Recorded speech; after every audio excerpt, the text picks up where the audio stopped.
लक्ष्मण जी के जीवन से जुड़ी रहस्य। भगवान श्री राम के अनुज थे। लक्ष्मण जो 14 वर्ष के वनवास के समय उनके हमेशा साथ रहे। श्री राम भगवान विष्णु के अवतार थे। लक्ष्मण जी शेषनाग के अवतार थे। लक्ष्मण जी के पत्नी का नाम उर्मिला था। उनके 2 पुत्र थे, एक पुत्री भी थी। उनका नाम था अंगद और चंद्रकेतु तथा पुत्री का नाम सोमदा। इन्होंने ही क्रमशः अंगदिया और चंद्रकांता नगर की स्थापना की। रावण ने बताई थी यह 3 बातें। जब भगवान श्री राम ने रावण का अंत कर दिया तब रावण कुछ समय तक जीवित रहा। इस दौरान श्री राम ने लक्ष्मण से कहा, हे अनुज, तुम्हें रावण से कुछ ज्ञान लेना चाहिए, नहीं तो वह ज्ञान मृत्यु के साथ चला जाएगा। लक्ष्मण जी रावण को यह 3 बातें बताई। नंबर 1, शुभ कार्य जितनी जल्दी हो सके कर लेना चाहिए और अशुभ को जितना टालना है टाल देना चाहिए। नंबर 2, अपने प्रतिद्वंदी अपने शत्रु को कभी अपने से छोटा नहीं समझना चाहिए। मैं यह भूल कर गया था। नंबर 3, अपने जीवन का कोई राज हो तो उसे किसी को कभी बताना नहीं चाहिए। वाल्मीकि रामायण के अनुसार राक्षस कबंध से युद्ध के दौरान लक्ष्मण श्री राम जी से कहते हैं, हे भैया, इस कबंध राक्षस का वध करने से आप मेरी बलि के बदले सीता माता तथा अयोध्या के राज्य को प्राप्त करने के पश्चात आप मुझे स्मरण करने की कृपा बनाए रखना। उर्मिला, वनमाला और जीत पद्मा लक्ष्मण जी की पत्नी थी। लक्ष्मण जी विवाह माता सीता की बहन उर्मिला से किए थे, लेकिन वनमाला भी उनकी अर्धांगिनी थी। हिंदू पौराणिक ग्रंथों में उल्लेख के अनुसार त्रेता युग में महीधर नाम का एक राजा था। उसकी पुत्री का नाम वनमाला था। वनमाला ने बचपन में ही संकल्प लिया था कि वह लक्ष्मण जी से विवाह करेगी। एक दिन वह अपनी सखियों के साथ वन देवता की पूजा करने के लिए आई। वह वन में उस बरगद के पेड़ के नीचे पहुंची जहां कभी भगवान श्री राम, सीता और लक्ष्मण रह चुके थे। उन्होंने अपने सखियों को वन में विचरण करने के लिए भेज दिया और वनमाला उसी बरगद के नीचे आत्महत्या करने लगी। संयोगवश उधर से लक्ष्मण जी आ पहुँचे और वनमाला को मरने से बचाया। लक्ष्मण जी ने वनमाला की व्यथा सुनी और उनका वर्णन किया। लक्ष्मण जी से जुड़ी एक और किंवदंती प्रचलित है, जिसके अनुसार जीत पद्मा भी उनकी पत्नी थी। दरअसल वह क्षेत्रांजलिपुर नाम का एक राज्य था।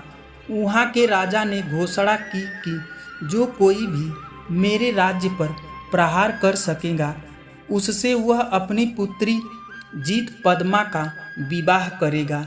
भगवान श्री राम, सीता और लक्ष्मण जी उस समय वनवास में थे। जब उन्होंने यह घोषणा सुनी तो वहां पहुँचे। भगवान श्री राम की आज्ञा से लक्ष्मण जी ने उस राजा को पराजित कर दिया। फलस्वरूप राजा ने जीत पद्मा का विवाह लक्ष्मण जी से करना चाहा, लेकिन सम्मानपूर्वक उन्होंने इस विवाह से मना कर दिया था। लक्ष्मण जी को इस त्याग का अद्भुत पौराणिक कथा कोई नहीं जानता। हनुमान जी श्री राम भक्ति की गाथा पूरे संसार में गाई जाती है। लक्ष्मण जी की भक्ति भी अद्भुत थी। मित्र, लक्ष्मण जी की कथा के बिना भगवान श्री राम कथा पूर्ण नहीं है। अगस्त्य मुनि अयोध्या आए और लंका युद्ध का प्रसंग छिड़ गया। भगवान श्री राम ने बताया कि उन्होंने कैसे रावण और कुंभकर्ण जैसे प्रचंड वीरों का वध कर दिया। लक्ष्मण ने इंद्रजीत और अतिकाय जैसे शक्तिशाली असुरों को मारा। अगस्त्य मुनि बोले, बेशक रावण और कुंभकर्ण भी प्रचंड वीर थे, लेकिन सबसे बड़ा वीर मेघनाथ ही था। उसने अंतरिक्ष में होकर इंद्र से युद्ध किया और उसे बांधकर लंका ले आया था। बाद में ब्रह्मा ने इंद्रजीत से दान के रूप में इंद्र को मांगा। लक्ष्मण जी ने उसका वध किया, इसलिए वे सबसे बड़े योद्धा हुए। भगवान श्री राम को आश्चर्य हुआ भाई की वीरता और प्रशंसा की। फिर भी उनके मन में जिज्ञासा हुई कि आखिरकार अगस्त्य मुनि ऐसा क्यों कह रहे हैं। इंद्रजीत का वध रावण से ज़्यादा मुश्किल था। अगस्त्य मुनि ने कहा, हे प्रभु, इंद्रजीत को वरदान था कि उसका वध वही कर सकता था जो 12 वर्षों तक न सोए, जिसने 12 साल तक किसी स्त्री का मुख न देखा हो और 12 साल तक भोजन न किया हो। भगवान श्री राम बोले, परंतु मैं वनवास काल में 12 वर्षों तक नियमित रूप से लक्ष्मण के हिस्से का फल फूल देता रहा। मैं सीता के साथ एक कुटी में रहता था, बगल की कुटी में लक्ष्मण थे। फिर सीता का मुख ना देखा और 12 वर्षों तक सोए ना हो, ऐसा कैसे संभव है। अगस्त्य मुनि सारी बात समझकर मुस्कुराए, बोले, हे प्रभु, कुछ छुपाक है भला आपसे। दरअसल सभी लोग भगवान श्री राम का गुणगान करते थे, लेकिन प्रभु चाहते थे कि लक्ष्मण के तप और वीरता की चर्चा अयोध्या के घर घर में हो। अगस्त्य मुनि ने कहा, क्यों न लक्ष्मण जी से पूछा जाए। लक्ष्मण जी आए। प्रभु ने कहा, आपसे जो पूछा जाए वह सच सच कहिएगा। प्रभु ने कहा, हम तीनों 14 वर्षों तक वन में साथ साथ रहे हैं, फिर तुमने सीता का मुख कैसे नहीं देखा। फल दिए गए फिर भी कैसे अनाहारी रहे, और 14 वर्ष तक तुम सोए नहीं, यह कैसे संभव है। लक्ष्मण जी ने बताया, भैया, जब हम भाभी को तलाशते हुए ऋषि मुख पर्वत पर गए थे तो सुग्रीव ने हमें उनका आभूषण दिखाकर पहचानने को कहा।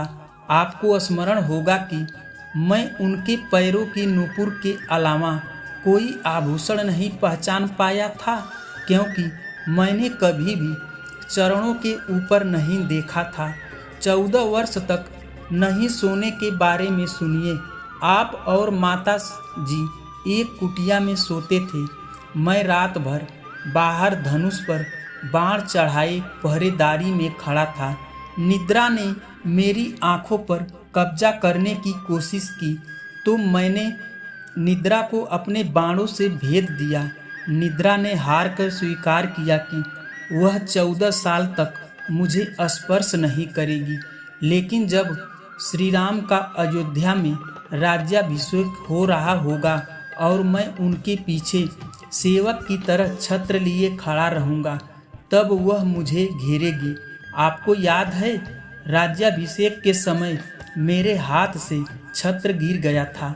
अब मैं 14 साल तक अनहारी कैसे रहा। मैं जो फल फूल लाता, आप उसके 3 भाग करते थे। 1 भाग देकर आप मुझसे कहते थे, लक्ष्मण जी, फल खा लो।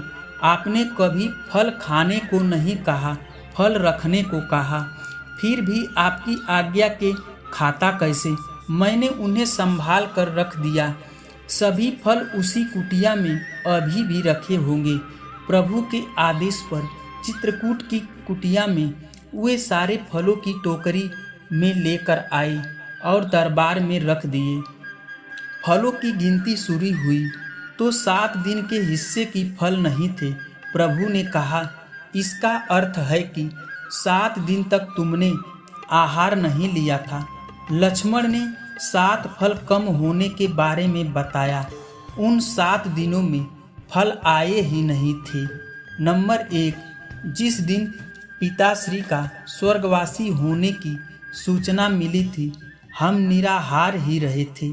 नंबर 2, जिस दिन रावण ने माता सीता का हरण किया उस दिन फल लाने कौन जाता। नंबर 3, जिस दिन समुद्र की साधना कर आप उनसे राह मांग रहे थे। नंबर 4, जिस दिन इंद्रजीत ने मायावी सीता को काटा था उस दिन हम दिन भर शोक में रहे थे। नंबर 5, जिस दिन हम लोग इंद्रजीत के नागफांस में बांधकर अचेत रहे थे। नंबर 6, जिस दिन रावण ने मुझे शक्ति मारी थी। नंबर 7, जिस दिन आपने रावण का वध किया था। इन दिनों हमें भोजन की कहाँ सुध थी। विश्वामित्र मुनि से हमने एक अतिरिक्त विद्या का ज्ञान अर्जित किया था, बिना आहार जीने की विद्या। उसके प्रयोग से 14 साल तक अपनी भूख को नियंत्रित कर रखा था, जिससे इंद्रजीत मारा गया। भगवान श्री राम ने लक्ष्मण जी की तपस्या को सुनकर उन्हें हृदय से लगा लिया। धन्यवाद दोस्तों, यह कहानी आपको कैसी लगी हमें लाइक और कमेंट करके ज़रूर बताना और हमारे चैनल को सब्सक्राइब भी करना। धन्यवाद।